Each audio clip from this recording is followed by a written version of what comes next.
This episode of the Capsule in Conversation is brought to you by Harrogate Springwater. Famous for its waters since 1571, Harrogate is Britain's premium natural source water.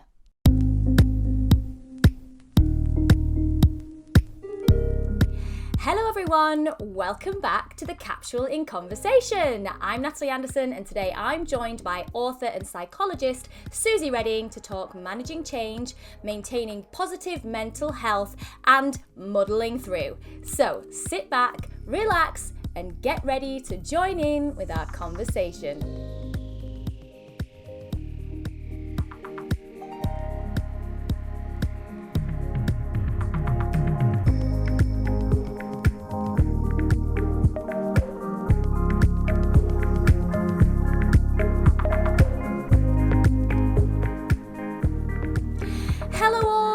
You're all well and have had a fabulous week. I love this time of year as the nights start to draw in. There's a certain magical element to it.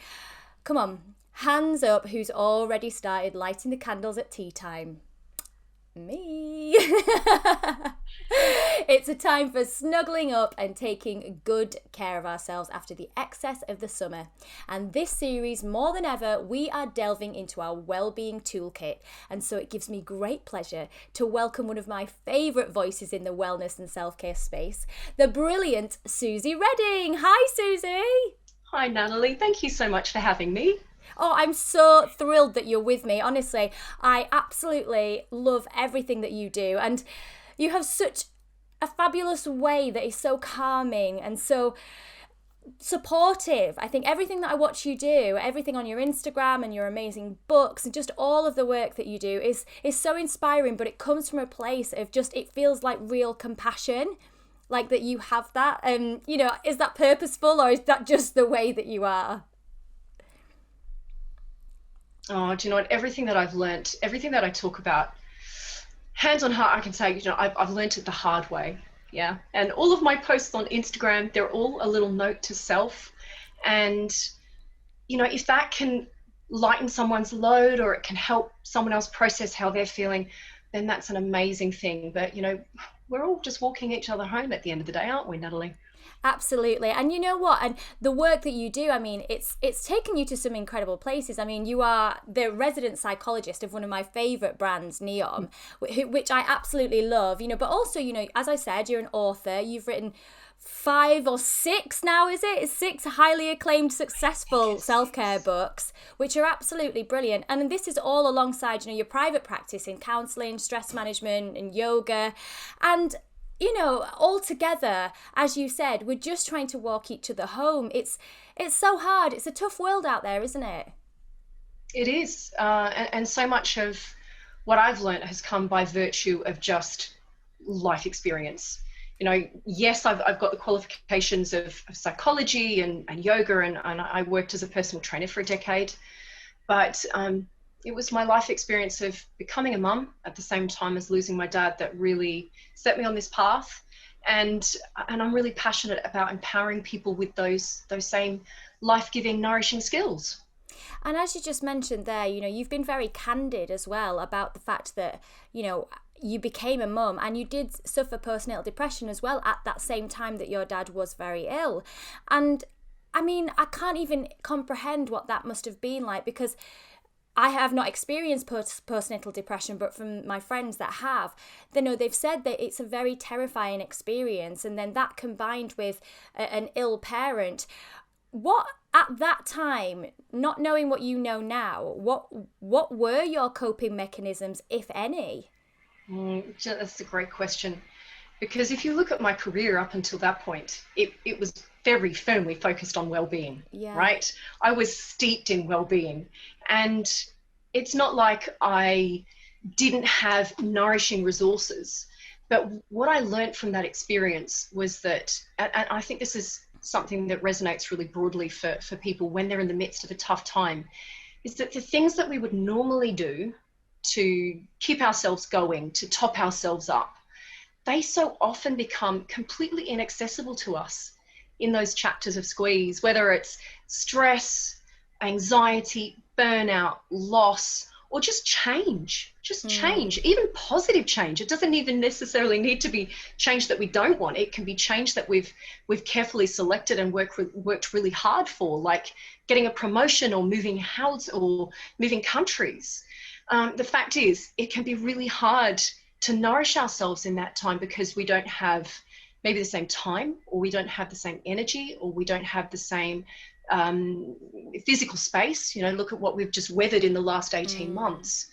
And it can be so hard to put our finger on different ways of nourishing ourselves if you're experiencing a sense of brain fog, or what I sort of term energetic bankruptcy. I mean, I literally felt like I'd put my finger in a plug socket and my nervous system felt fried.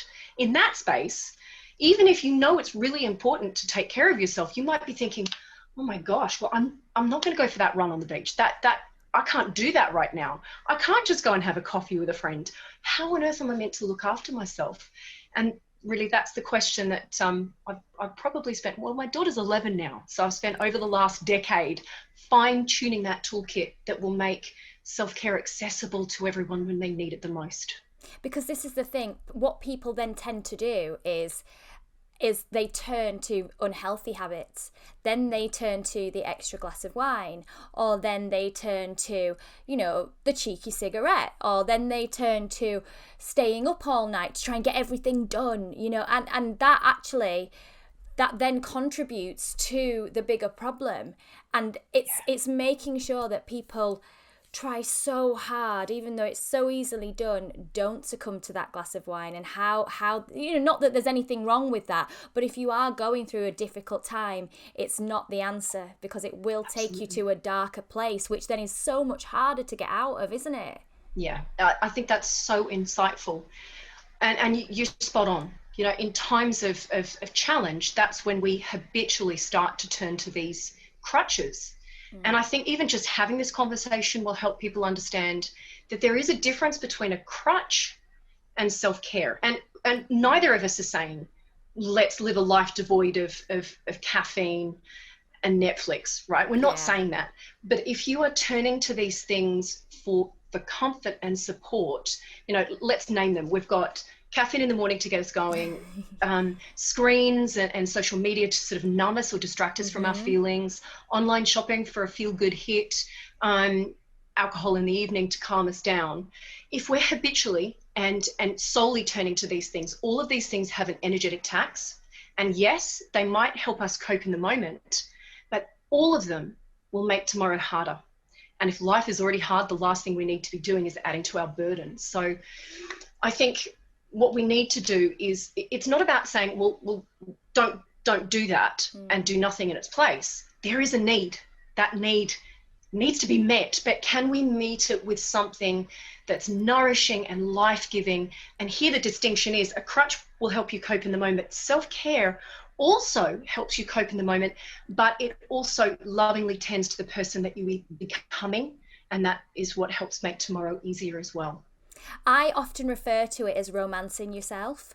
And in a way, like, you know, running a bath and having those luxurious oils and literally romancing yourself and indulging yourself, so you still get that nice kind of relaxed feeling that you perhaps would get with a glass of wine, but it's not going to impact your well-being over the following days. Like, your bath is actually going to make you feel calmer. If you've put nice salts in it, Himalayan salts, it's going to give you a feeling of deep relaxation, which will help you sleep. Whereas if you have that third glass of wine, you'll have disrupted sleep, and then you'll be tired, so then you'll reach for the caffeine, and that cycle will continue. So I often think of it as, like I said, about romancing yourself, as kind of treating yourself as a prince or a princess, and, you know, like being your own little maid almost, kind of running around after yourself. And that is, I think for me, what I found personally through my own little well-being journey helps me actually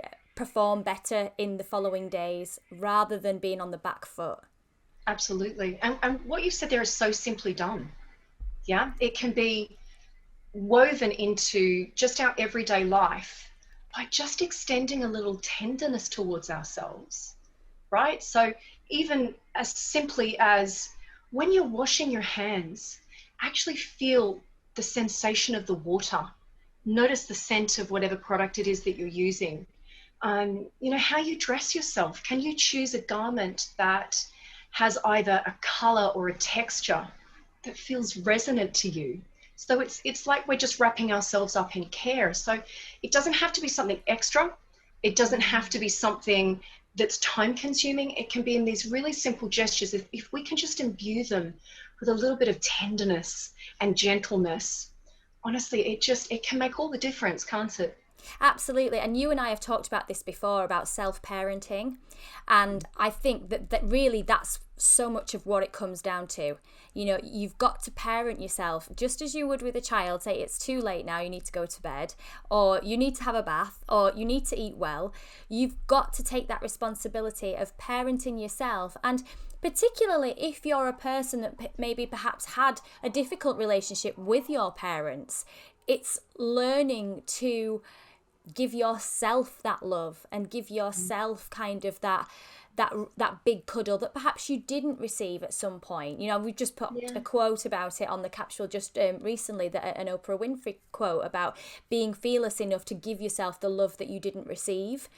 And I love that quote because I think, ultimately, you don't need, these things could have happened to you. However, that won't stop you from looking after you and parenting yourself. And I really think once you switch on to that mindset, it makes it so much easier, don't you think? It does. And for anyone that's struggling with this, the self-love, if that feels too big, I really love that you've mentioned self-respect. Well, can we just be respectful towards ourselves? We hear an awful lot about boundaries with other people, but this is about our boundaries with ourselves. Can we take a look at what constitutes a healthy relationship with ourselves, and what's the framework in our, the scaffolding in our day that allows us to be the kind of people that we aspire to be. So if love feels like it's too big of a stretch, well, can we just start with basic respect? Can we then turn that into maybe appreciation and gentleness? And from that, there's the possibility of it growing into love in time. And what does that look like, Suzy? For you, how does that manifest itself? Is that in, like I said, eating the right food, or is it things like, affirmations? How would you put it? What advice would you give? Do you know what? I think it's how it actually, the shape it takes is really individual, right? So how it looks in my day might be different to how it looks in your day. But I think there are some fundamentals. And that's where I created the vitality wheel as a framework. So that is kind of like, I call it the energy bank basics. Now, these are the things that for us as a human being, we all need to be able to function. So we all know that we need sleep. We also need rest and relaxation. We need to know how to breathe. All of these things are fundamental for our nervous system. We need hydration, we need nutrition, we need movement. We don't just need movement for rippling abs and toned thighs, we need it for our mood and our mental health as well. And then other things that are on that vitality wheel, we've got social connection, we've got mood boosting things like, whether it's hobbies or creative pursuits, or, just listening to your favorite piece of music, or watching a YouTube cat video. Now, these are all the basic foundation that we need to be able to get through our day. And then in addition to that, we've got nature, or the environment that we live in, because that has a tangible impact on our access to creativity and a sense of humor. And then we've got goal setting, coping skills, and also values. So all of these things sort of form a picture of what self-care can be, but how that manifests in our lives varies greatly from one person to the next. Because I think this is the other thing. I mean, we've talked about it a lot, and we're very much still championing this about, that self-care isn't selfish. It's essential. It's really essential, and you can't pour from an empty cup. You can't possibly do an amazing job if you're absolutely frazzled. So it does start with you, doesn't it? You have to turn inward and go, okay, I'm so frazzled, but I don't want to be snapping at the kids or whatever. Well, then you must prioritize yourself, and we've got to get out of this mindset. And I really think we are moving forward, actually, with people like yourself making it accessible and not seeming selfish, to actually dedicate time to ourselves. But there is still a way to go, isn't there? There is. And I think probably one of the biggest lessons that we've learned from the pandemic is the value of our health. And when we understand that self-care is healthcare, that helps to break down some of the barriers. Or another way of looking at self-care is thinking of it as energy management. When we are well nourished, well, that's when we're best placed to cope with whatever it is that comes up, all of the curveballs. And we know the nature of these curveballs. We've been living in the midst of such great uncertainty, and we still are, right? I think for anyone that's struggling with the concept of self-care, at the end of the day, I don't expect anyone to care about self-care. Like, you don't have to care about the concept. But when you hook into what self-care facilitates in our lives, that's when we get that big aha moment. So you mentioned, I want to take care of myself so I don't snap at the kids. So self-care is the thing that nourishes you so that you can be the kind of mother that you aspire to be. And when we connect with what it brings to our lives, that's when we go, right, this is not just, something that we shoehorn into Sunday morning, or it's not just when everything else is cleared from our to-do list. This is something that we've got to weave into the fabric of our day, because it's the stuff that helps us cope. It's the stuff that gives us, the capacity to deal with stress and respond compassionately. It's the stuff that helps us restore and cope. And we've been through an awful lot. Yeah. So I hope that some of those reframes can take the barriers away. I think one of the most unsettling things with the pandemic has been this constant change. We like what we know. We like to be in a routine. We like the boundaries. We like those things. And this constant shifting. We don't deal well with change anyway, I don't think, as human beings. When you have a loss of somebody and there's a change, when there's an end of a relationship, as you mentioned before, when we start a new job, we have all of these, confusing, sometimes exciting, sometimes devastating emotions. And we've been on this roller coaster, which seems to have really exacerbated people's fear of change. So what things, for people that are still trying to come to terms with this, what anchors can you recommend to help people? Okay, so I think in the midst of change, it's twofold. You've identified that, human beings thrive on certainty, and we like to be in control. Mm-hmm. And the kind of change that we've all just weathered has been the antithesis of that. So we're on high alert, and when you're on high alert for a long period of time, it is exhausting. So I think first and foremost, if we can focus on restorative practices so that we're soothing our nervous system and topping up our energy bank so that we can think with clarity again. And the other part of change is inherent in any change, whether it's change of our choosing, positive change, negative change, there's grief. And we just don't talk about grief enough. And really, when it comes to the work of grief, the work of grief is feeling our feelings.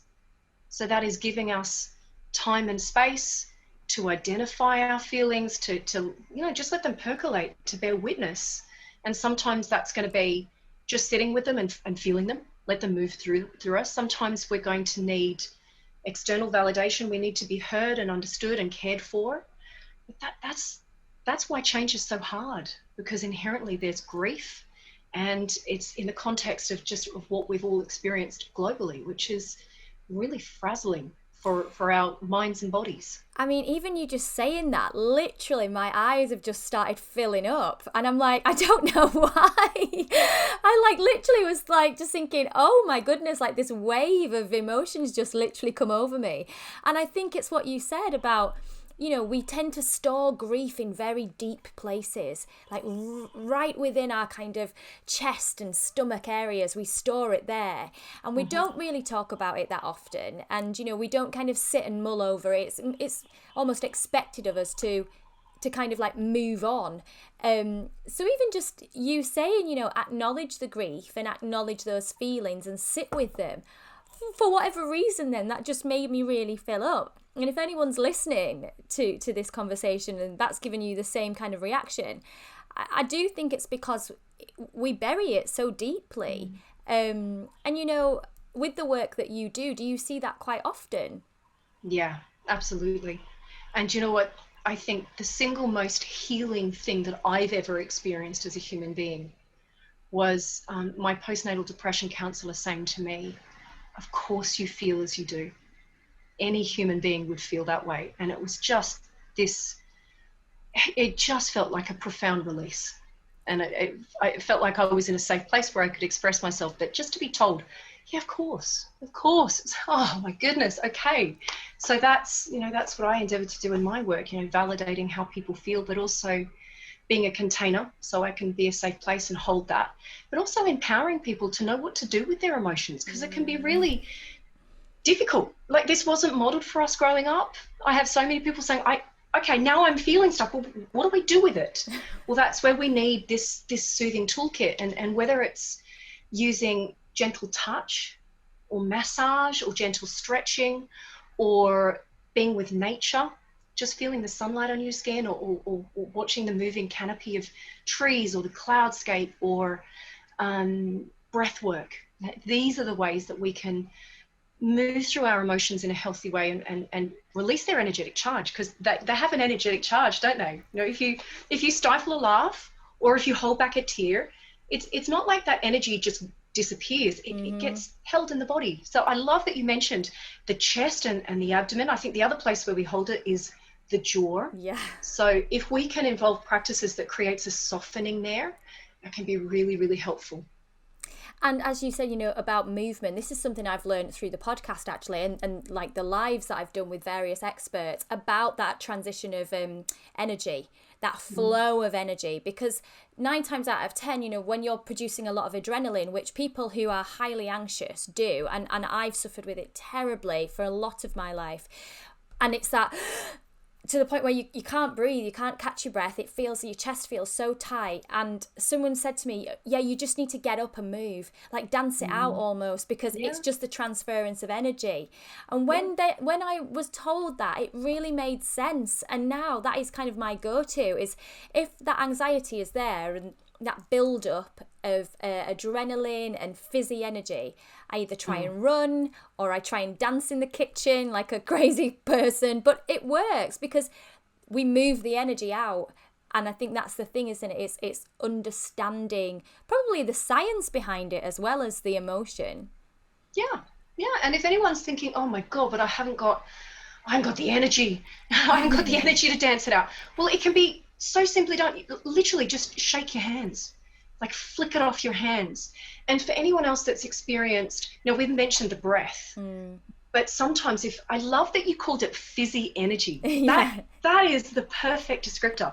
If you're already sort of feeling flooded with those stress hormones, and someone says to you, just take a deep breath, sometimes that can make us feel even more agitated. So if we can then move with the breath, that allows us to access this spacious breathing that calms the nervous system, but without having to think about the breath. So the little movement that we could do there is, if you touch your fingertips to your shoulders and then breathe in, lift your elbows up, and breathe out, take your elbows back and down. Now, this doesn't take any energy. Even when you're zonked, you can do this one. But it opens up the chest and the ribs, and it releases the shoulders. So we're releasing physical tension at the same time, and it helps you breathe better. So something as simple as that movement movement helps you breathe better, which will help you feel better. Because so many people, don't they think that, self-care or well-being or wellness or movement, there's still this it's holistic. There's still this vibe where actually I just wish it was part of everybody's, as you've mentioned, toolkit. And I'm really glad, with children, I do feel like this is filtering down into schools, because I do think that we need teaching this from very early on. It's really important. If you look at the impact of the pandemic on our kids, and especially teenagers as well, who have really been locked down and had all these hormones and they don't know what to do with them, and it's been so difficult. So I think, rightly, that the introduction of these kind of practices in schools is so helpful. I mean, but you've written books that kind of appeal to children as well. Just tell me a little bit more about the way that you approach children with mental health.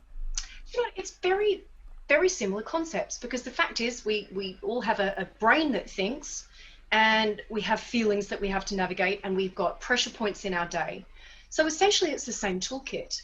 It's the same vitality wheel, it's the same foundation, but it's just making sure that the practices are tailored for children and the, real life examples. But I just loved having the opportunity to write a book for kids, because even when us parents are trying to share these tips and tools with our kids, sometimes they just need to hear it from another voice. Yeah. Even if it's the same words, but it just needs to be another voice. So yeah, that was such a joy to write that book.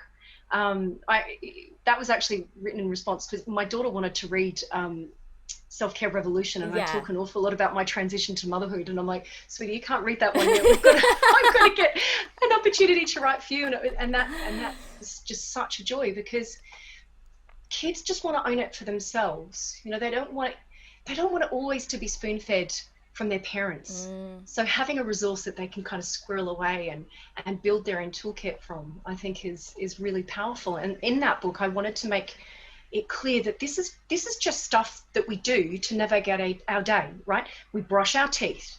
We learn how to cross roads safely. We know what healthy eating is. We know we need to move our bodies. We also need a toolkit to help us manage our mind and to navigate big emotions. And this is all just part of normal everyday life. We all face it. Because this is one thing that I found with my son. Like, he's very sensitive. And when I say sensitive, I don't mean he's shy. He's very sensitive to emotions, to feelings. He feels big, and he'll sometimes say, I don't know how to control it. I don't know how to control myself. Like, whether that's anger, whether that's excitement, whether it's, euphoria, it's big. And he just sometimes struggles with how to contain it, particularly if he's in a school situation, and he can't understand sometimes. Like, if we get frustrated with him, we've got work to do, me and my husband, and he's bounding around being larger than life, and I often feel so bad when we're like, sit down, stop it, be quiet, which is a natural response as a parent. But I'm then really conscious of, I don't want to minimize his emotions and make him feel like he can't express them, because he's just trying to express. And that's when you say to me, I can't control it. Do you find that with kids? Definitely. And the fact is, like, so often, now I'm going to put my hand up here and say I do this, we find ourselves thinking, stop behaving like a child. They are kids. Like, the fact is, it is not possible for them to regulate their emotions as adults can learn to. And I will say this is a learned response, right? We've got to learn how to do this as adults. It's hard for us as adults. I don't think, it's not fair to expect our children to do that. But what we can empower them with things is an insight into their feelings. So I think even just being able to identify what you're feeling is very empowering. If you know that it's anger, right, well, that's what it is. We feel less acted upon. So by helping our children to develop a rich vocabulary to be able to describe their emotions is really empowering. And I think part of that is actually sharing our emotional life with our kids. And I think there are a lot of parents who are thinking, gosh, is it okay for me to do that? Well, if we do it in an appropriate way, right, in an age-appropriate way for our children, I think it's such a blessing, because it validates their emotions. And in doing so, it also gives us an opportunity to co-create toolkits to help us manage those feelings. Now, this is obviously best done in calmer moments. We're not going to sit down and brainstorm a toolkit when our kids are, in the throes of anger. But once it's passed, we can sit down and say, okay, so in that situation, how are you feeling? Where was it in your body? Can you use some, if it's hard to put it into words, can you describe it as a weather, or can you describe it as an animal? Let's just get descriptive. And then what can we do to support ourselves through it? Can we use a breathing technique? Can we use some movement? Can we use nature? Can we use a simple phrase, some kind words? Can we just check in and make sure that we're not hangry or dehydrated? Right? These are all practical things that form these toolkits. And I'm constantly amazed at what kids volunteer themselves. Right? As parents, we think, oh gosh, we're going to have to come up with all the answers. But our children have some really beautiful suggestions, and we can do it together. This is so true, and I'm definitely finding this with my son at the minute. And I mean, I'm going to ask you this now, and you might know the answer, you might not, but I know there will be a lot of parents kind of in the same situation, where if the children are spending time on screens, their behaviour definitely changes. Like, my son will go from being really calm, really relaxed, and then if he's had an hour of screen time, he is absolutely wired to the point where nothing makes sense. He's aggressive, and trying to manage that is very difficult too, because this is quite a new thing, isn't it? This is only really in this generation that we've had to kind of adapt to this. And I know so many parents who are all saying the same thing, going, oh, my son or my daughter becomes really aggressive and I don't know what to do about it. I mean, what's your recommendations for, for children? Because we want them to kind of keep up with the times and be part of the group and things, but equally I do get concerned about the behaviour and the changes in behaviour. Yeah, it's definitely challenging, but you're absolutely right. This is a normal and necessary part of life now. Yeah, if you look at how children in secondary school are learning, screens are part of that, an integral part of that. But you're right, it is that overstimulation has a tangible impact on their behavior. It's almost like with our little ones, they become their feelings. And when they're overstimulated, it's too much for them to bear. So, and you're right, look, I don't have all the answers, but I think having healthy boundaries, establishing time limits, and considering time of day as well. We need to make sure that there's plenty of time to wind down after that, before bedtime.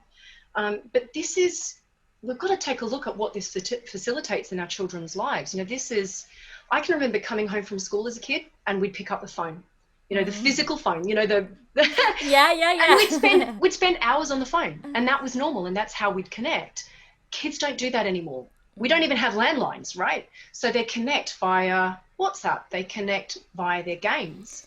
And it's not fair to say you can't do that, because that can alienate and isolate, and we know how damaging that is for mental health. But it's carving digital health boundaries, and that might be really individual. Some kids, 30 minutes, that might be the max.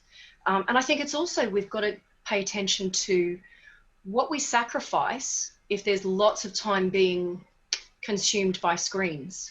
So are our kids getting enough movement? Are they getting enough daylight? Are they getting enough face-to-face social connection when that's available to us? And making sure that we're being enriched by lots of different environments and ways of moving through our day.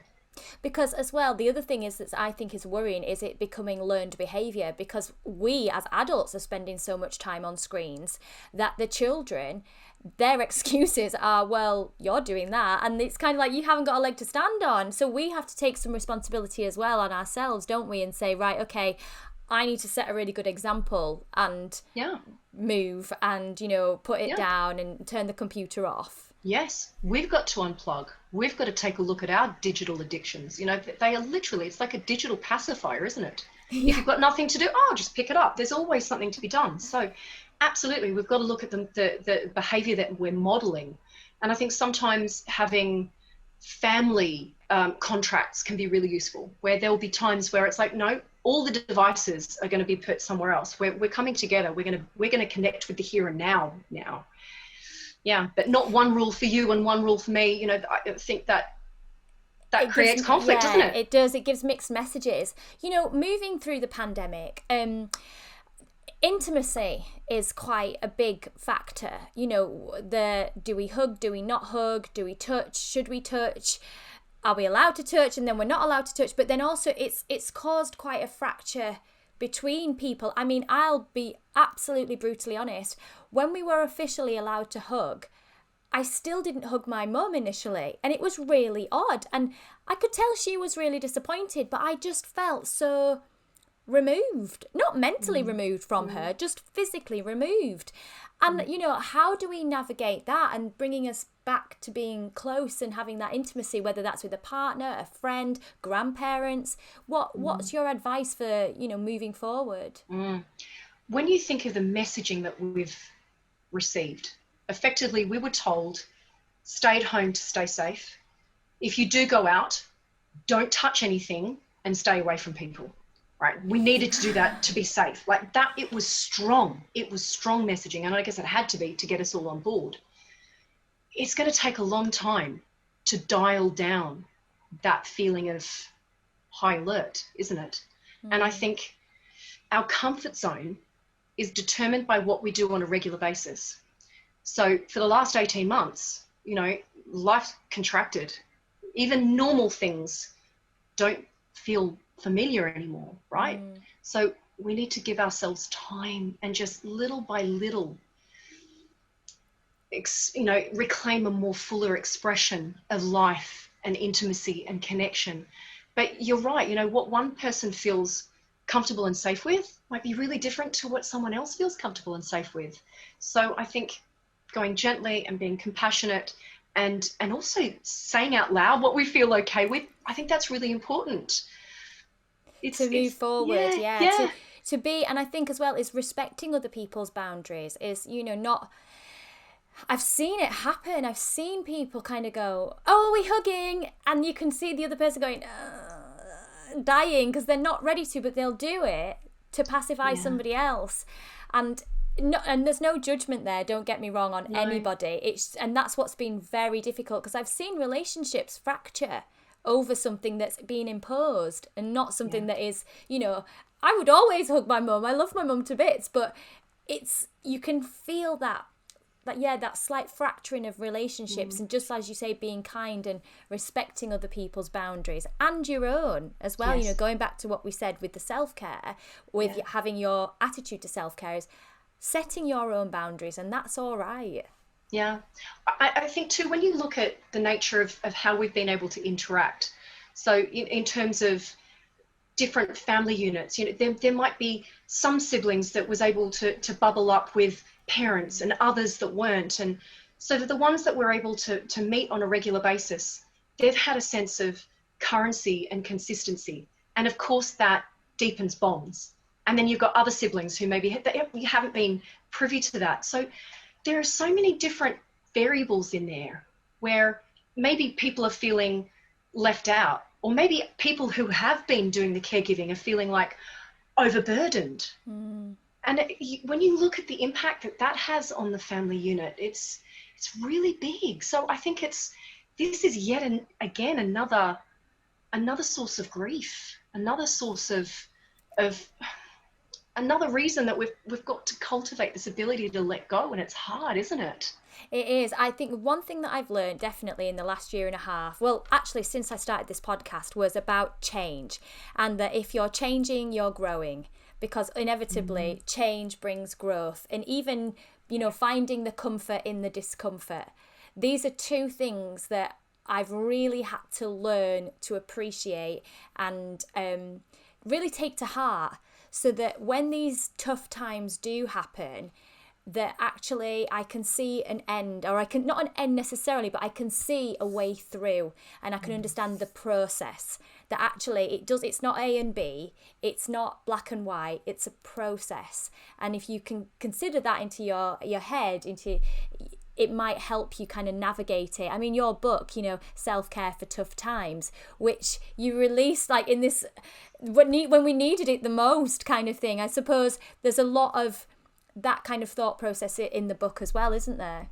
There is. It was just such uncanny timing, Natalie. I'd finished that manuscript before the pandemic hit, and I was just so lucky that we were able to bring it out sooner in Kindle and audiobook. It's out now in paperback, but just uncanny timing.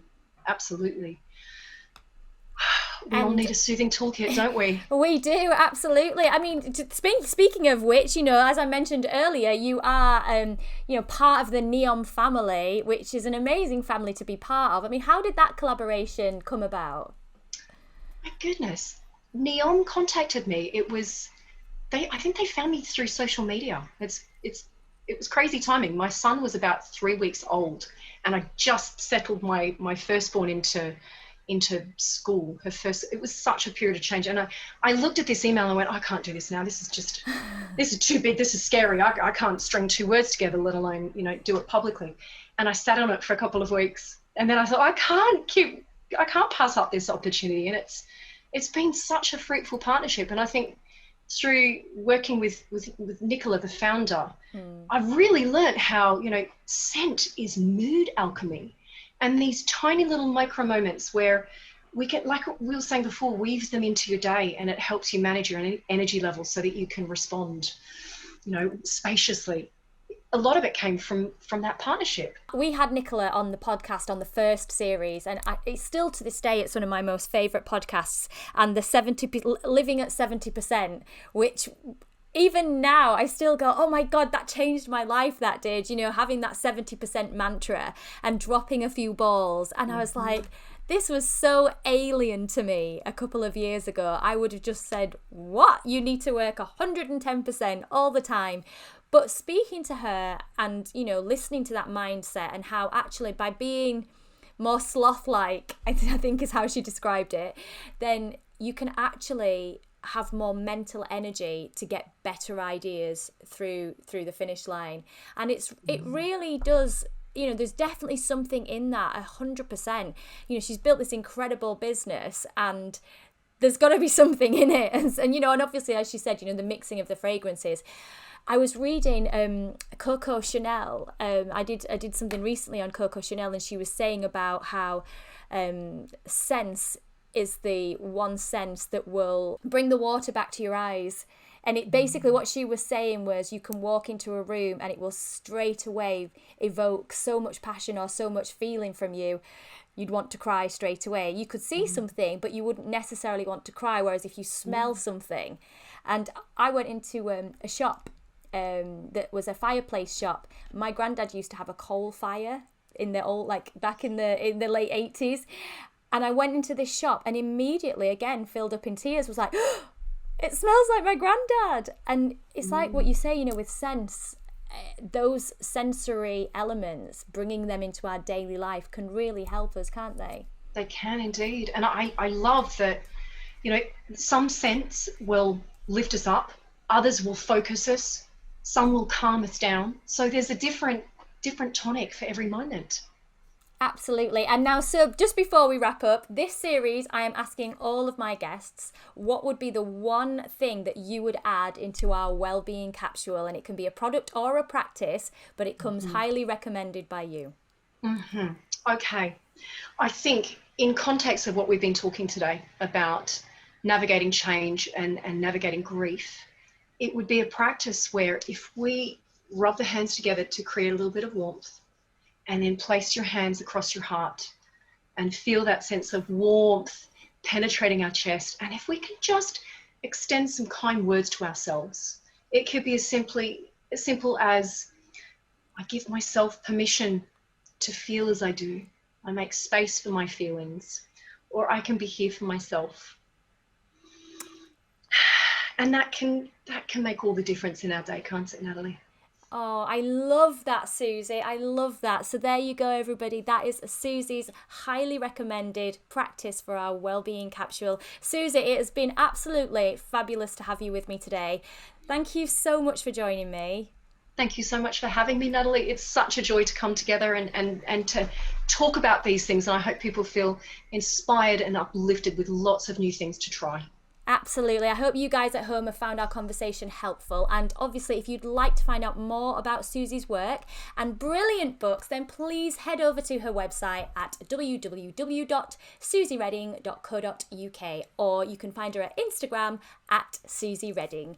For more wellbeing, fashion and beauty, you can always visit us at our website, www.thecapsule.co.uk, where you can also catch up with our previous podcast episodes by visiting the In Conversation page and subscribing to any of our podcast channels and YouTube. It would be so lovely to hear your thoughts on this brand new series, so please do feel free to leave us your rate and reviews. I love reading them, so thank you.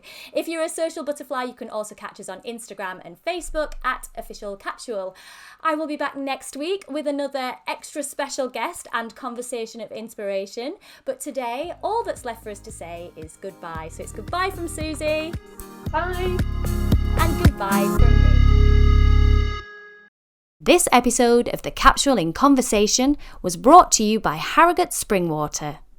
Bottled at source, Harrogate Spring offers a pure, refreshing taste with a delicate blend of naturally occurring minerals and electrolytes, perfect for healthy hydration.